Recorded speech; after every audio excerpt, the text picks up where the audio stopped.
Hi, Summit. If you like what you see, I mean this overlap sleeves, and you like to learn how I made this, then this video is definitely for you. My name is Veronica Adams. Welcome to Vera Adams YouTube channel. So right here is the pattern paper that I'll be using. I went ahead to mark the starting line. After that, I went ahead to mark 4 inches downwards, and I'm rolling the line.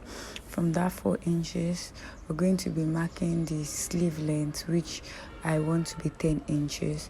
After which that is done, I'll roll that out. Then I'll go ahead to create the sleeve curve using freehand. You can as well use freehand or your curve rule. So the armhole I'm working with is 16 inches. 16 inches divided by 2 give me 8 inches. I went ahead to add 1 inch for seam allowance. Then for the round sleeve, I actually want it to be free. You can try to make yours fitted. So for me, I'll be using 7 inches for the round sleeve, which is actually bigger than my regular round sleeve. The regular round sleeve is about 10 inches. Still using freehand, I'm going ahead to connect from that 4 inches that we left above into the sleeve curve, just as you're seeing me doing. So right now I'm going ahead to cut this out. It is quite necessary to put a notch at the center of the sleeve. You understand why when we start sewing. Opening this sleeve pattern up from the center, go ahead to mark 4 inches, then come down the center and mark 9 inches. Then by the side here, after the crease line, just go ahead and mark 4 inches. So connect these 3 points together, just as you're seeing me doing here. If you don't have a curve rule, go ahead to use your free hand. You still get the same thing. So right now, next thing to do is to start cutting out.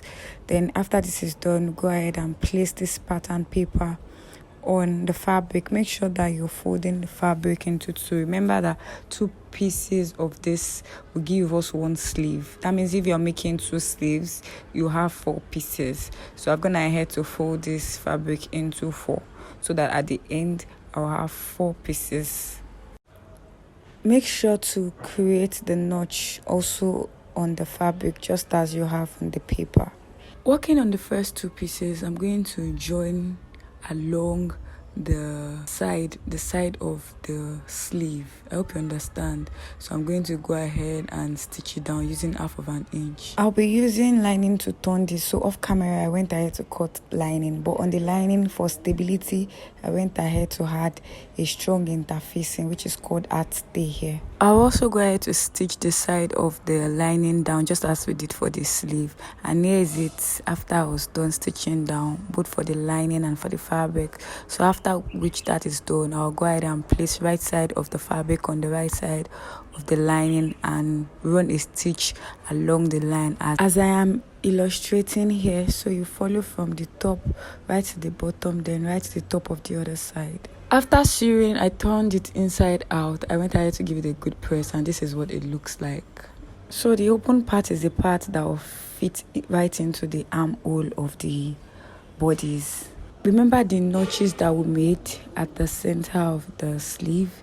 So right here, the notch of one side and the notch of the other side must align, and that is where the overlap effect comes in. I'll go ahead to use pins to hold this down, then I'll take it to the sewing machine and run a stitch along. What's left is to go ahead and attach this to the bodice. But before doing that, remember the 4 inches that we left above. We're going to go ahead to pleat that. We can go ahead to secure this plate with pins, or we could just pleat it directly while sewing the sleeve to the bodice, just as I'm illustrating here. Make sure that the side of the sleeve aligns with the side of the bodice, and we're going to start pleating right from that part, so till we get to the center of the sleeve, and that's the shoulder line of the bodice. So I'll go ahead and turn into the other side, and also go ahead to stitch right from the sides till we get to that point. So it's at that point that we'll go ahead, whatever we have as excess, we'll go ahead and start pleating it till it all fits in.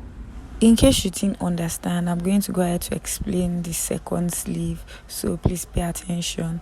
So right here, I'm making sure that the side of the sleeve and the side of the bodice align, and I'm going ahead to start pinning right from one side till I get to the center of the sleeve, which is on the bodice is the shoulder line.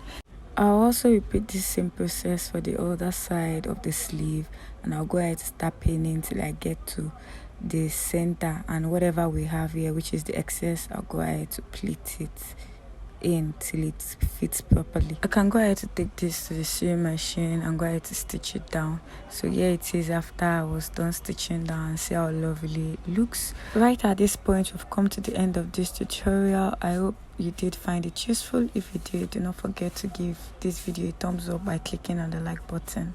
If you have any question, feel free to drop it in the comment section. I'll be there to respond to you. Till I see you in my next video. Bye.